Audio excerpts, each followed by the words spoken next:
Hi friends, ఈరోజైతే నాకు చాలా ఆకలిస్తుంది ఫ్రెండ్స్. కానీ ఇంట్లో కూరగాయలు అసలు ఏమీ లేవు. పోయి తెచ్చుకుందామంటే ఓపిక కూడా లేదు.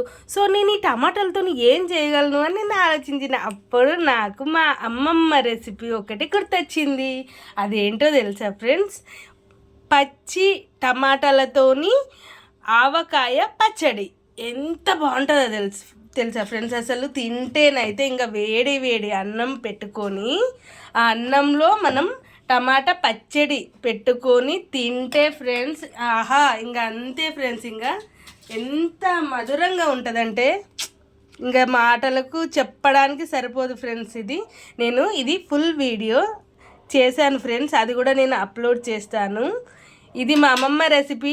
అమ్మమ్మ లేకపోయినా కానీ అమ్మమ్మ చేతి వంట రెసిపీస్ అయితే మన దగ్గర అందరికీ గుర్తుండిపోతాయి కదా ఫ్రెండ్స్ నేనైతే మరి లాగిన్ చేస్తానా. మీరు కూడా జబర్దస్త్ ఉందని తినండి, హాయిగా చేసుకొని. సేమ్ ఇలాగే నేను వీడియో పంపిస్తున్నా, అలాగే చేసుకొని తినండి ఫ్రెండ్స్.